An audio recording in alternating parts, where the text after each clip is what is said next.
Welcome everyone. So we had a little technical difficulties apparently from the astrological weather. So this was happening to me at work in the morning. So I feel better that it's not just us. It's astrology too. But yeah, welcome. So this is our second PCC forum of the semester, and we're really happy to have Laura here.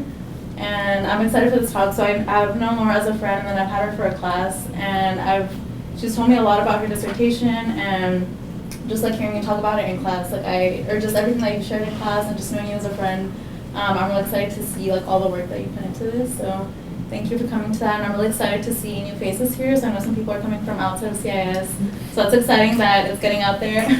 But yeah.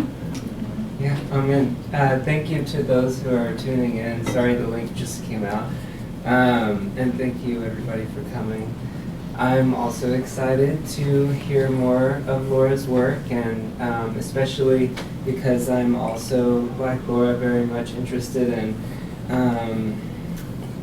this exploring phenomenology and trying to figure out practices that we can integrate insofar as re-enchantment is concerned. And I think Laura's phenomenology of trees is a great example of that. So without further ado, here's Laura.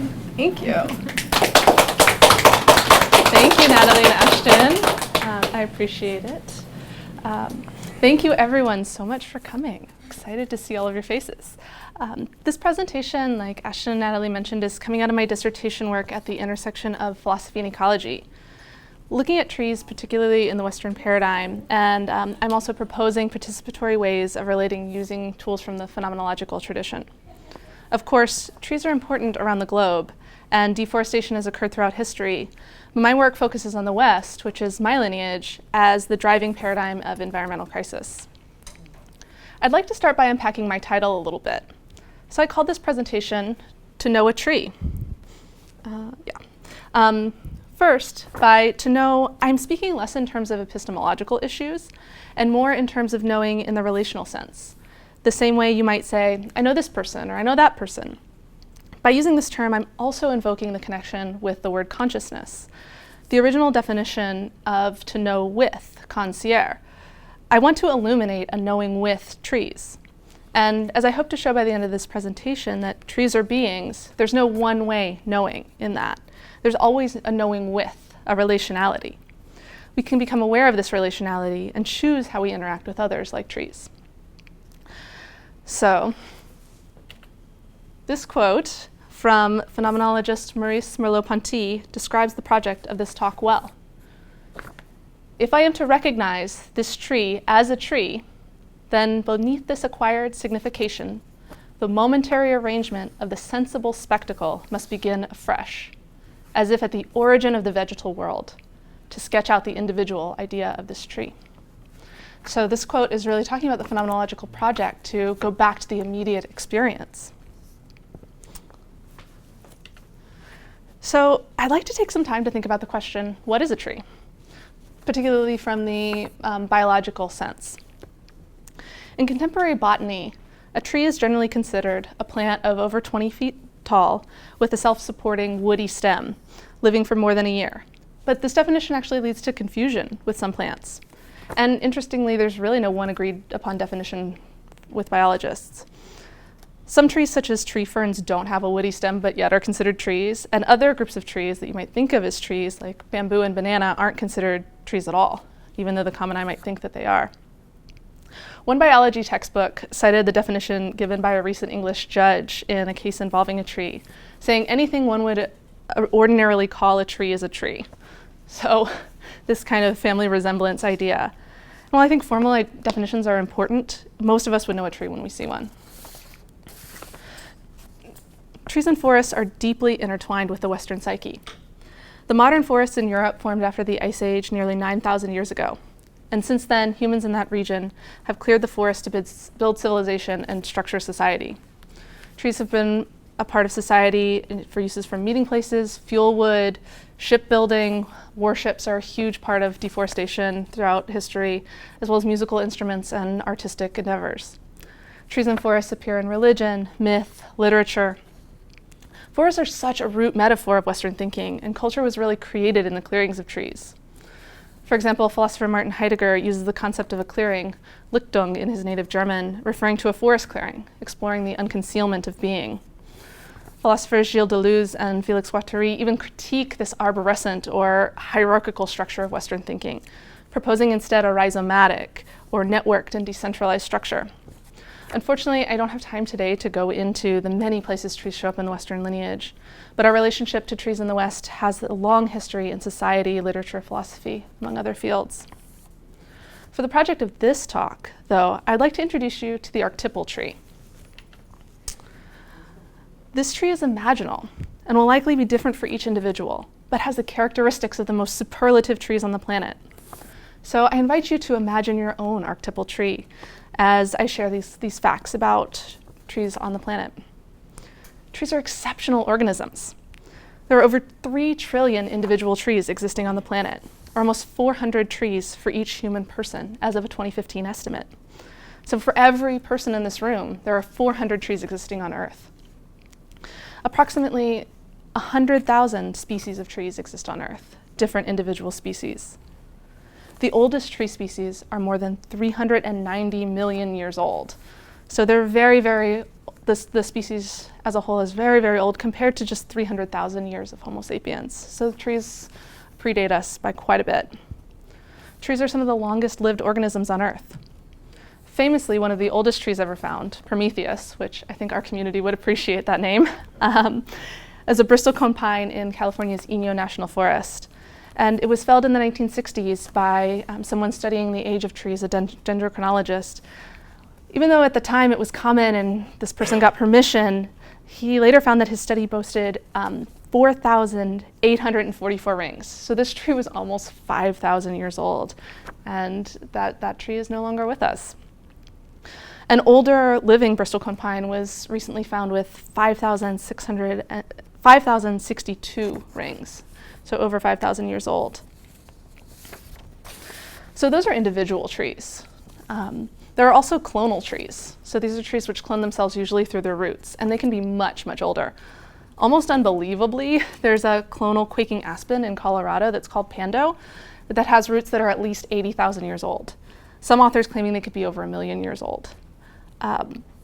This genetically individual organism has 47,000 stems, so what we would recognize as a tree is just a stem of this huge individual, covering an area of 106 acres and weighing 6,600 tons, making them one of the largest organisms on the planet.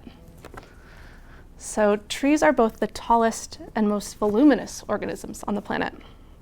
Hyperion, which is a redwood that's located in a secret grove in Redwood National Park, was measured at over 380 feet, with several other trees nearby at over 370 feet. The largest individual tree by volume is a giant sequoia in Sequoia National Park called General Sherman. This tree has an estimated volume of 52,500 cubic feet and an estimated weight of 65 tons just for the trunk alone. They can't measure the branches, they can't weigh the branches. And that tree is 275 feet tall. So these are some of the superlative trees, and I feel grateful that California boasts most of them.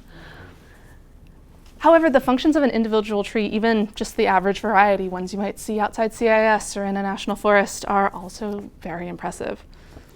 Of course, trees use photosynthesis to make oxygen and usable energy out of light through cells in their leaves. I'd like to just pause there. Photosynthesis is incredible. Trees eat light and make usable energy for all of us. I feel like I could just stop there. That is such an amazing feat of the universe. But of course, there's more. With its leaves, just one beech tree can produce enough oxygen to support 10 humans for a year. So one tree could support 10 humans for an entire year. Large trees can have hundreds of thousands of leaves, and a mature elm is thought to have 5 million leaves. So trees require enormous amounts of water for transpiration, but can also limit water during a drought. So some trees can lose up to 1,200 liters of water a day in the rainforest, but then desert trees can actually restrict their water loss to 25 milliliters. That's a huge range of water. And incredibly, biologists still don't understand how a tree can lift water from the ground to its leaves 380 feet in the air. I think they understand how it could lift it 10 feet, but the other 370 feet is a mystery. Amazingly, much of the growth of the tree at the trunk is the responsibility of what's called the cambium, which is a thin layer 1 to 12 cells thick just under the bark. And that actually makes both the wood and the bark. So that's the living layer of cells in the tree. The roots are also incredible in their own right. Roots can grow almost 100 feet away from the tree, and in my understanding, trees typically are a little more like a wine glass than what you think of where the roots are similar to the way that the crown is. They're actually growing much further away from the tree than you think. And in 1 small cubic centimeter of soil, a tree could have over 1,000 root tips, no bigger than a hair's width, with a length of over 8 feet per root. So a mature tree can have 500 million live root tips. And yet, I mean, after all of these incredible facts about just, a tree that you see on the sidewalk, trees are an everyday experience for people around the globe. In the US, they exist in national forests and on urban street corners, but also in the frames of our homes, in our furniture, the pages of our books, in food and medicine, and in innumerable products like toothpaste and artificial vanilla. Trees are all around you all the time. I love that we're in a room that's surrounded by wood paneling as well. In the West, we're constantly surrounded by trees, but we rarely offer them our attention. So, of course, there's a tragic side to this story as well. Over the last 5,000 years, about 50% of the planet's forests have been eliminated. While humans have always had a relationship to the forest that entails clearing large areas of trees, over the last 70 years, deforestation has rapidly increased worldwide, particularly in the tropics. A 2015 UN survey reports that we lost 7.6 million hectares. Just to give a sense of that, it's about an area about a little smaller than the size of South Carolina each year since 2010. However, the planet also gains millions of hectares as well. So while we're losing total 7.6 million hectares, we're losing net 3.3 million hectares, which is about an area about the size of Maryland. So there are reforestation programs or replanting programs, but we still have a net loss every single year. So deforestation occurs worldwide, but the rate of overall loss is slowing. So that's actually a positive statistic that the rate of overall loss has slowed to just under 1%. From almost 2% in the 1980s and 1990s, which was the peak of forest loss since they've been reporting on it. And deforestation disproportionately impacts people in South America, Africa, and Southeast Asia. There are 1.6 billion people around the world who are directly dependent on the forest for their livelihood, and 50% of those people are women. Drivers of deforestation, so what's causing deforestation, include agricultural lands expanding, ranching and pasture lands increasing, fuel wood gathering, many people still use trees for fuel, logging and international trade. And there are so many recent studies just over the last 2 or 3 years about how positive trees are for human health, especially in urban environments, and how positive they are for human well-being, and how trees and forests mitigate the effects of climate change, both by storing carbon and reducing albedo, which is the reflection of sunlight from the earth. Forests are critical to many of the UN initiatives, like empowering girls and women, ending poverty and hunger, and then providing access to clean water and affordable energy. So I'd like to share this quote by Khalil Gibran. Trees are poems the earth writes upon the sky. We fell them down and turn them into paper that we may record our emptiness. I think that really sums up kind of the state of deforestation now. And sustainably managing forests is really critical to both humanity and the planet for the future of life. The question is really how to move social and political will in that direction. And personally, I'm with our dear teacher, Joanna Macy, who says that a change in consciousness is needed along with activism and structural change. And one way to leverage that consciousness shift is by examining the Western paradigm for the roots of use towards trees and others. So that's really my work and my dissertation research. So now that we know a little bit about more trees and the state of trees on the planet, I'd like to talk about how trees are received in the Western paradigm and our relationship as humans, particularly Western humans, to trees. Why do we have such a destructive relationship to trees? focusing on trees here in particular, but this question applies to other human cultures, to non-human species, and to the earth. So this is trees in Western art over time. And I'd like to note, in terms of this topic, that we're always already in relationship to trees. Whether we think about it as a relationship or not, the interactions we have to trees, whether they're instrumental, whether they're dismissive, whether they're poetic, are already an entanglement between ourselves and others, and trees as others. Trees have often been homogenized and backgrounded throughout Western culture. I prefer not to use the word nature, but that's one way that we kind of homogenize the green things, seen as merely resources for lumber, medicines, recreation, so many other uses, just uses. And conversely, trees are idealized. They're objectified, beautiful, yet inanimate examples of nature. Both of these views misengaging with trees as beings and ignore the relationships that are available to us as humans between us and trees and forests. In the Western philosophical tradition, trees are most often ontologically placed below humans and animals in the metaphysical hierarchy. I don't have time to go into this long lineage today, unfortunately, but this stems from the work of Plato and Aristotle and persists into the present. So I'm sure many of you who have studied philosophy can see this throughout the tradition. But there is new scientific research that's challenging this placement, and philosophers are beginning to re-engage with plants and reconsider plants and their position in the hierarchy. Since antiquity, trees have been described as sessile, meaning they're non-moving. That's been one of the major reasons that trees have been placed ontologically below humans and animals. That means that they're alive, but that's about it. The vegetative soul, Aristotle's vegetative soul. But Charles Darwin and his son Francis Darwin proved in 1880 that plants are not immobile at all, but have deliberate movement. And recent biological research shows that plants and trees interact with their environment, that they learn, that they communicate, that they make decisions, and that they have memory. So beginning in the early 2000s, scientists began reevaluating plants. The biologist Anthony Trevavas claimed that plants have intelligence in a groundbreaking article, and that the reason that it's been overlooked is the difference in time scale between plants and humans. He actually says that modern time-lapse photography can remedy this. So if this will work, I have a little short video that I'm hoping to play.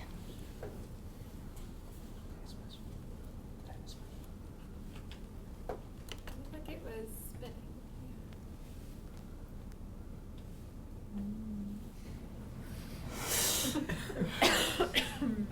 Okay.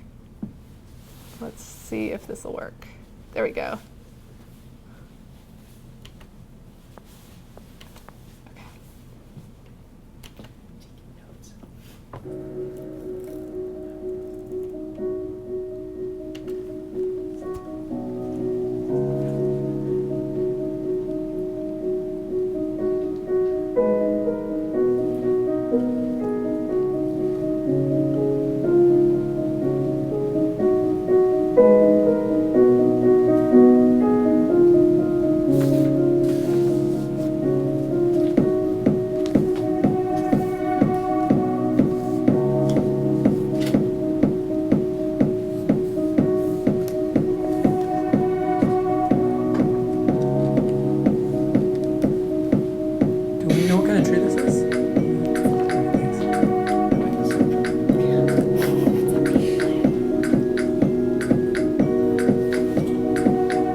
So that was actually just the first month of a pea plant.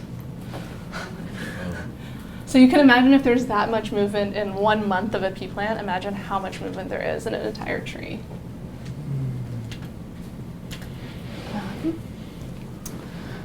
And that was a video by AP Visuals as well. But claims of plant intelligence, especially that language, received lots of criticism in the scientific community. And names such as plant neuroscience, plant cognition have been proposed with similar critiques.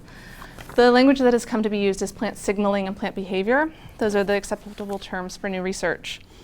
And that research centers on learning, communication, and memory, although researchers are investigating other aspects of plant life. And I just wanted to share the research of a few of those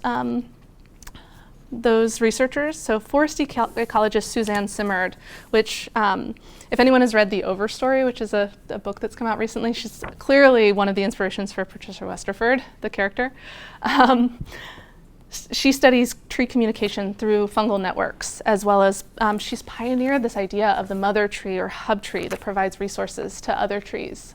She actually calls them children, the other trees in its network. Biologist Daniel Chamovitz asks, are plants aware? He responds in the affirmative. He answers the question with examples of plants differentiating color, deciphering smells, distinguishing touches, changing shape, making adjustments based on memory. And I know I'm going through these really quickly, but these are people to look into if you're interested. Biologist Monica Gagliano goes further. She actually uses the term plant cognition and talks about plant consciousness. Her work focuses on plant communication with sound, whereas some others are using chemical signaling and also learning in plants.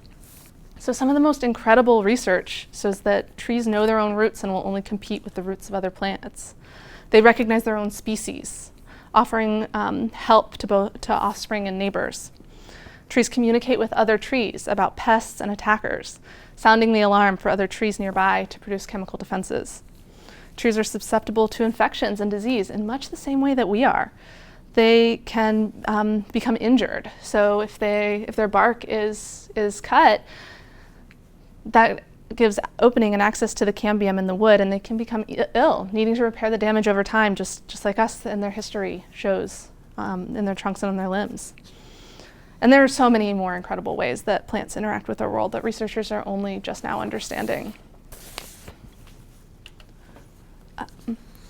All of this research points to reevaluating trees within the Western paradigm. The tools of phenomenology can help ground this perspective from within the Western lineage, rather than looking to other cultures appropriatively for inspiration, although of course there's much wisdom about trees in cultures around the world. Phenomenology asks us to attend to our lived experience, to examine our consciousness in the presence of another.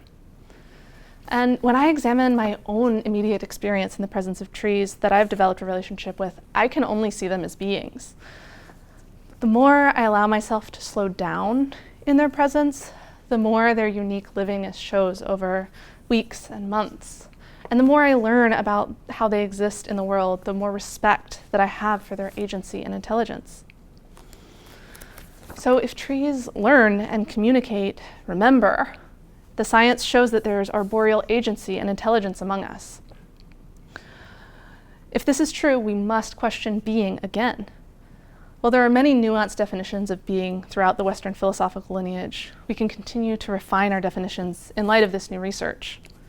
And I'd like to propose defining beings as living, relational, agential entities. Trees clearly fit into this definition.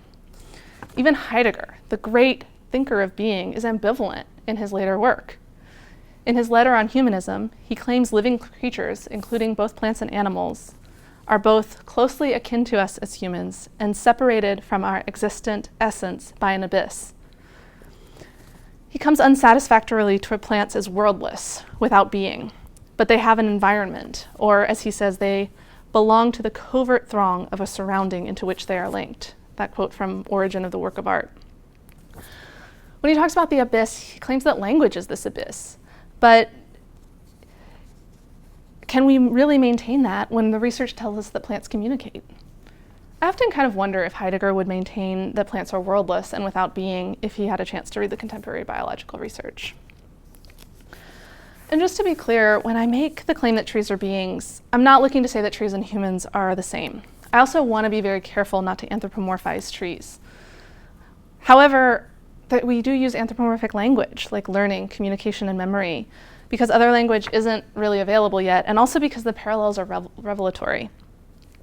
Instead, I wish to say that trees are beings who have a livingness that's highly differentiated from our own, but no less valuable. I think this is the key. It's no less valuable.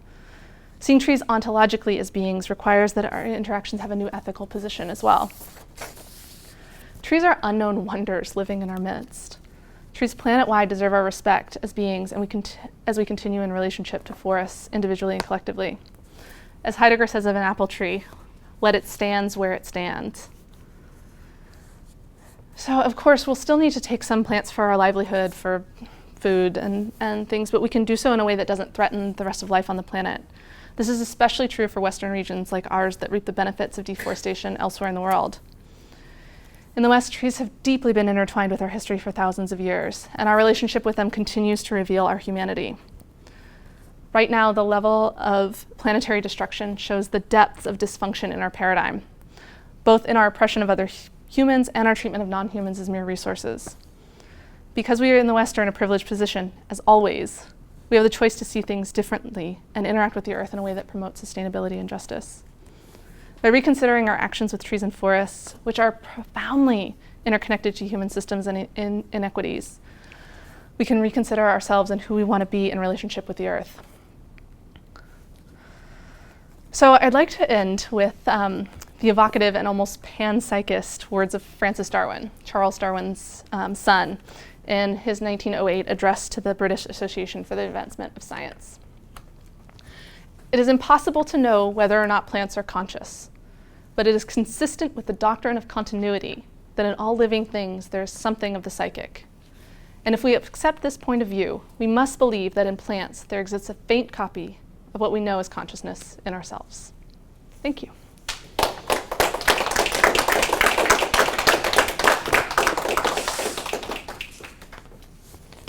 Open for questions? Yeah. Well, if you guys have questions, would you mind either just saying them really loudly, or you can walk up right here so people hear.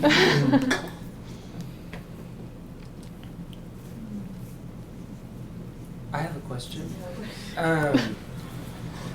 So you were talking about, well, you shared the time-lapse video and how that obviously shows that plants express intentional movement.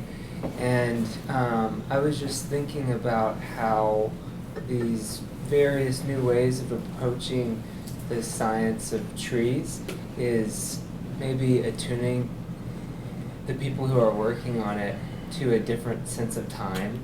And so I just wondered if you had anything in your dissertation or just any thoughts about reconfiguring a sense of time, or the Western time versus tree time, and multinaturalism versus multiculturalism in time, or anything you might say in relation to time, trees, and Yeah, West. I think it's a really rich area of thought, actually. That's something that I've noticed as I've done my own work with trees, just that they have such a different time scale and they're working on such a different level. And there were some trees that were around when Plato was writing that are still with us. So I do think that it's an important part. That is one of the main reasons why philosophers have thought that plants had less kind of livingness than humans, or that because of their slow, that they don't seem to be moving at all. So I think that that's something that we struggle with, because our lifetimes of 80 or 100 years are so different than the thousands sometimes of years of trees. So I think that's a struggle. It's like, how do we do multi-generational studies, or how do we do this? Some of this dendrochronological research is still just happening. So I think there's a lot of work that can be done on that, and I haven't seen a philosopher who's really delved into that in any kind of serious way. Michael Martyr is probably the philosopher who's taken this on the most, and I have not seen him talk about time. So I think it's a really rich area of inquiry and more to be done for sure. Cool. Thank you. Teresita has a question. Teresita asks, I am curious about your thoughts regarding how cultures are perhaps shaped by the trees that are specific to certain bioregions. For example, baobab in Africa, the sequoia in California, the olive trees in the Mediterranean. Yeah, that's a great question. And it's something that I haven't gone into in my research because I've really been focusing more on the idea of the tree in the Western paradigm.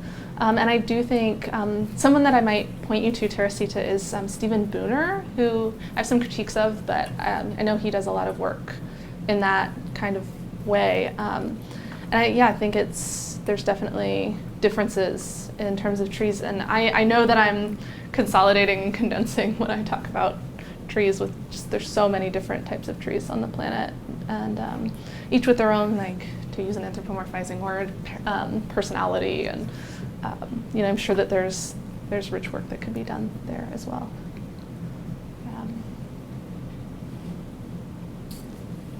Laura, I just want to say thank you for bringing trees just one step closer to us. I think I have a lot of experiences of walking in forests in Germany and feeling intuitively maybe, or just through the body, a kind of almost like mystical presence amongst trees. And sometimes it's difficult to put into words because it's more like a body experience rather than cognitive. But one thing that struck me is like that how quickly it seems like the scientific community tends to criticize and question some of the research that tries to give dignity to the existence of plants, and how arrogant our own stance can be, that this very young species that we are now chooses to study the life around us, and then thinks for some reason that we can quantify and justify and explain things away. And I just want to celebrate the longevity in which of a tree that lives for 5,000 years, or the fact you said that they've been around for 390 million years. We should be on our knees in front of trees. That's what I feel. Without an explanation, without just to honor how long life has been present, and if the Earth has chosen to let trees be here for 390 million years. A tree is then an expression of Earth, more so perhaps than we are right now. We still have a lot of proving to do, I think, until we get to that point. Last point I want to make is how absurd it is that we seem to walk around the Earth and we ask things to prove to us that they're conscious. What happened there? I'm curious about, why. What does a tree owe us to explain to us somehow through its movement, through its behavior? Does it have choice? Does it not? So I feel like, if anything, our lack of understanding of trees means that we really need to look within our own consciousness. It shows the lack of our own consciousness in our ability to see the beautiful way in which consciousness shows itself in all the colors of the world, in all the ways. We are, I would say we embody one way, a very powerful way of consciousness, and there's so many other beautiful ways of consciousness. So I'm hoping that your work will support a movement that brings heart and mind together, that we can have this mystical experience of the body and allow them to educate our intellect in a way that we haven't really entered yet, but hopefully in the future. Thank you. Yeah, thanks for your comments. I think you're pointing to, I'm not getting to it in this presentation, but where I'm going with my dissertation, that really, if we see trees as beings, we have to look at ourselves differently, and we have to look at our own being differently. Yeah. And that's really the move that I think the Phenomenological Project brings us to.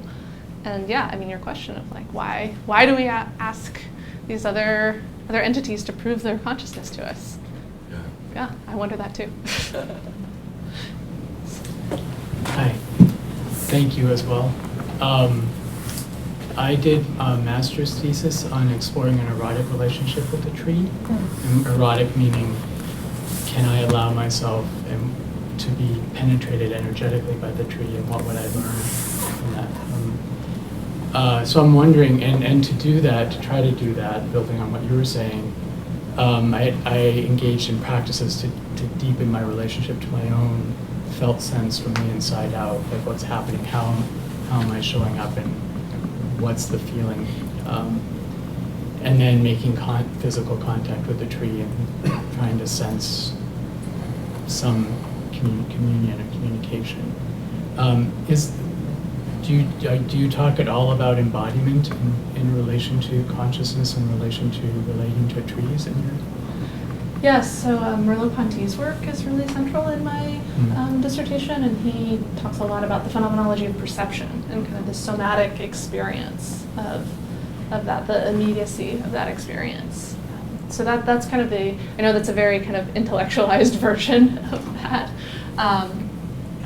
But yeah, and I think your research is fascinating as well. And I think that's kind of where, because I mean, our lived experience, our embodied experience is where we understand the world, where we interact with the world from. And so I think that perception is really what to me is the most interesting to pay attention to, or the most interesting to explore, in addition to kind of the scientific work that's coming out as well. So there's a conversation, there's a dialogue between those, between the felt experience of being embodied with the body of a tree, Yeah. and then the scientific work that's happening to help understand what's really going on. Thank you. Yeah. Yes.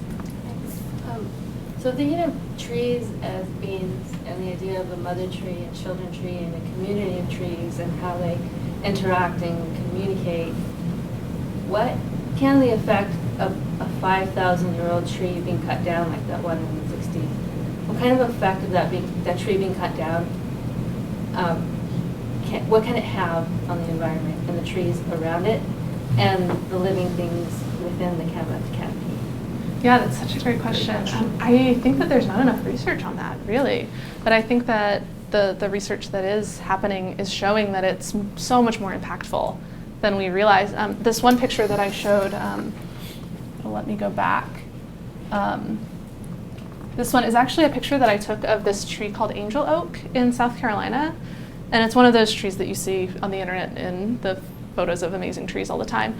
But when I was in college in South Carolina, there was a huge movement where they wanted to cut down not the angel oak, but the trees around it to build houses. And the argument was actually this tree needs all of those trees. So it's kind of the inverse, that the one tree needs the community of trees to actually stay healthy. And that building too close to it is actually going to threaten that tree. So I think that there is a huge impact. And there's a lot of research coming out showing that the trees do communicate, that they interact, that they work with each other in kind of a kinship way. That I think, for some trees in some forests, it's going to be very impactful to have a tree cut down, especially when it's more of an old growth, stable community, ecological system. But I think that kind of consciousness about trees is still relatively new. So we don't really know the impact. But yeah, it's a great question. Thank you.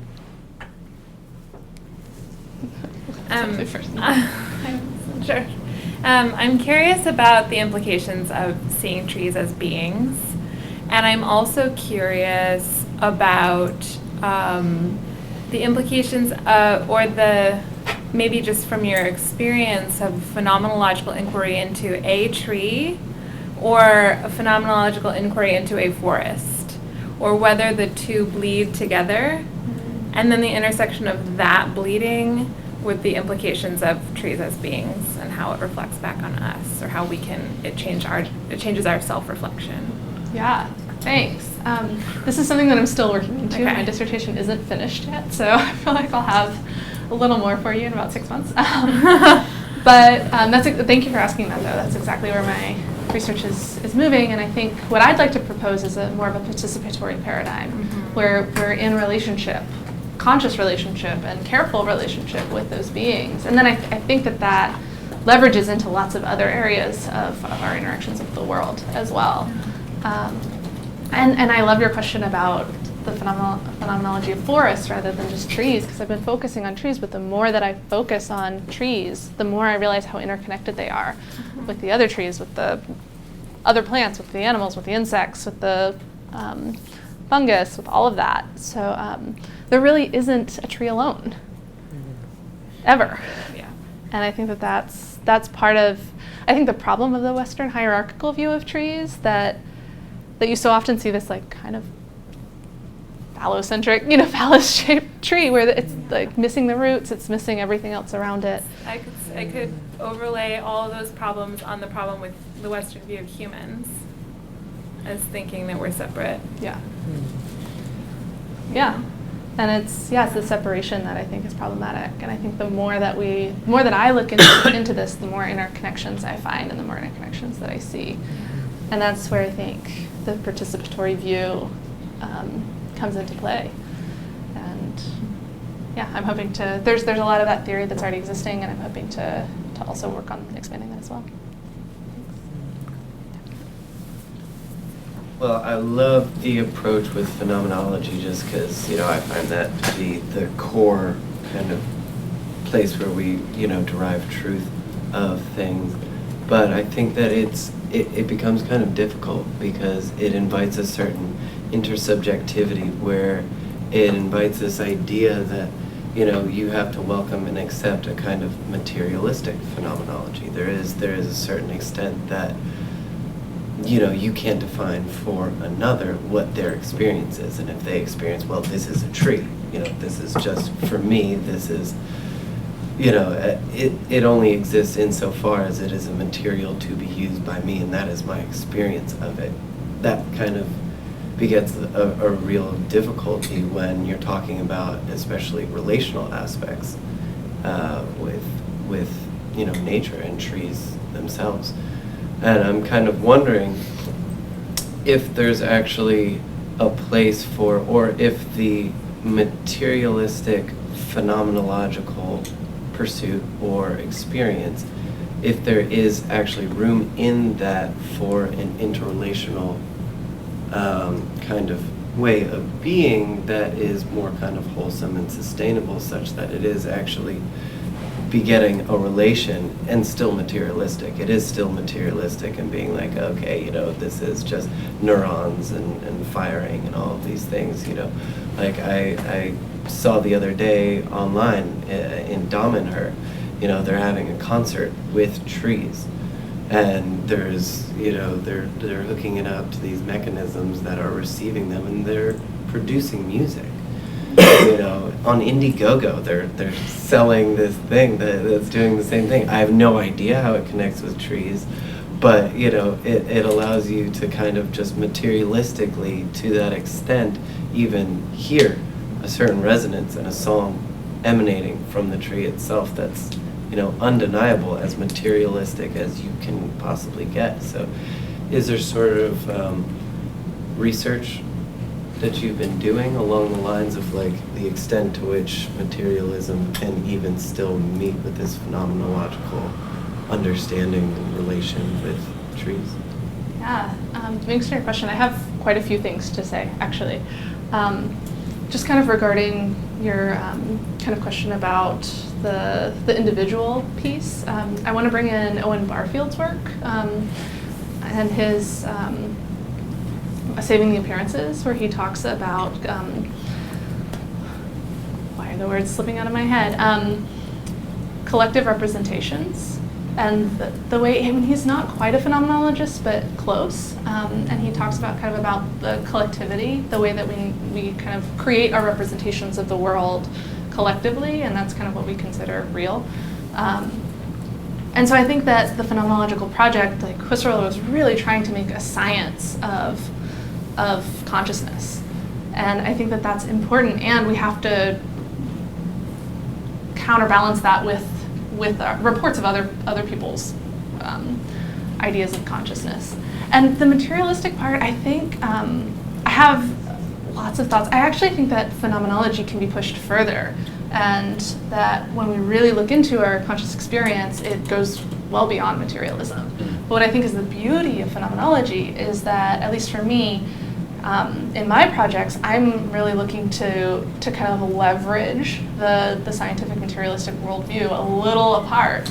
So I think sticking with kind of the very concrete, grounded, materialistic ideas of perception, and perception itself is so rich and varied and can be so malleable in various ways and can be changed based on so many things, that I think sticking with that, like that grounded collective representation for me is one way to speak from the less materialistic perspective to those who are more materialistic, and try to illuminate that consciousness shift a little bit and still be taken seriously. But I think my experience of trees is more than I'm willing to say publicly.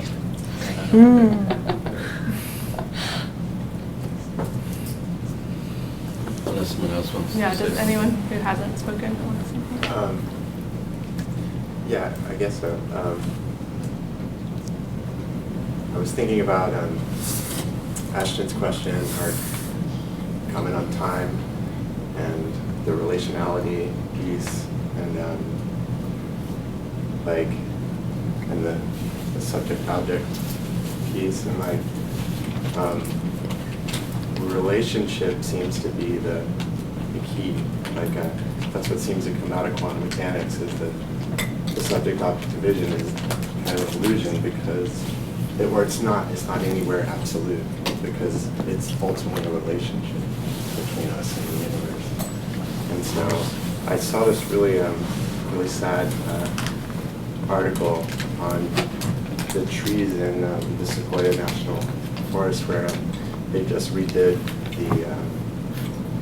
the walkways around it because they had parking lots that were too close to the trees, and people were coming and touching the trees, and they realized after 30 years of this happening that it was damaging the trees really severely. Like, they were scarred by people just coming up and touching them. And I was thinking about how, like, anthropologically, in the future, when we come back, or we can look back on this, we'll see how much our love for the trees was recognized in that we all came to the last of them and wanted to touch them and wanted to be close to them, because we're losing our relationship with them ultimately, because we deforested the whole country. But it was, to me, it was striking the relationship that seems to be indicated there, of our ultimate love for the trees in this long-term sense, if that makes sense at all. Yeah, thanks for bringing that up. And I have heard about that, and I think, the packing kind of down around their roots was damaging them, but I hadn't heard that the touching was damaging them. And it's interesting because people have asked me before, what do you say about like being in a relationship with a tree, or how do you talk about approaching a tree? And I really think that it's very similar to the way that you'd approach a human. Like, you wouldn't just go up to a human and like touch them, or you wouldn't like just go up and be like, hey, here's my whole life story. There's kind of a relationship that has to be built, that has to be maintained, that has to be, created. That you have to be like, hey, my name is Laura, how are you? Kind of like with anything else. I mean, of course, it's a little different. Some people talk to trees. Not admitting that I do, but but it's a relationship that requires building, that requires getting to know this other being. So I agree with you that I think it's evocative of kind of our longing for trees, but it's also revealing of our relationship to trees that's unhealthy, and the way that we think it's okay to just go up and Yeah, and the last point I think I wanted to point back to the time piece, because it really indicates our lack of understanding their time, because it was all in our time. And this, because we didn't recognize the longevity, the need for maintaining it. So I really appreciate your talk. It's been really wonderful. And it hits me too, because you said it was like 30 years. I mean, if a tree is living for 3,000 years, and 30 years can do that much damage. Something like that, maybe 40 years since the 60s, I think. Yeah. So they have It's walkways amazing. around them now, so you can't walk, like they're walled off in a sense. Yeah, thank you. Do we have more time, or other comments? Well, something you said that was pretty fascinating about tree behavior, that there's this new science that's developing, just how they communicate, how they fend off like a bug infestation. and like the whole root structure underneath. Can you kind of elaborate on that a little bit, because that's crazy. Yeah, I mean, I'm not a biologist or forest ecologist, but I can point you to some people who are. Okay. So I think that would be the better option.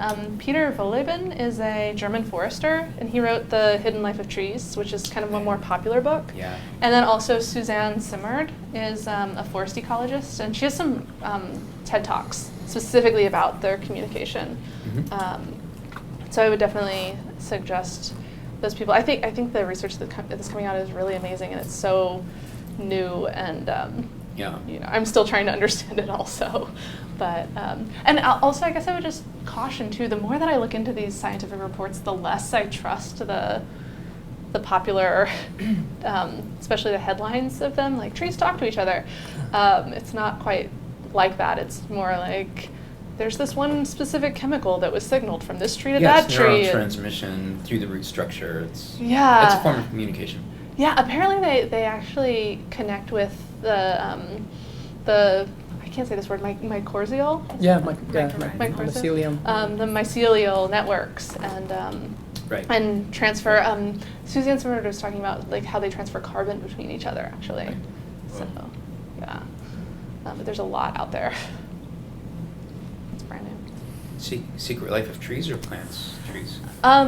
Well, The Secret Life of Plants is a different book that I would not recommend. Oh. That came out in the 70s that has really bad Mhm. science and actually has been credited with pushing back this research Oh, for decades. okay. So it's The Hidden Life of Trees Hidden Life of Trees. by Peter Wohlleben, and that came out just a couple years ago.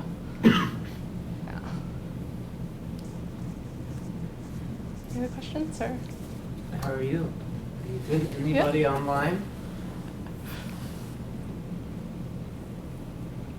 All right, well, thank you so much. I really Thank you. appreciate your attention and your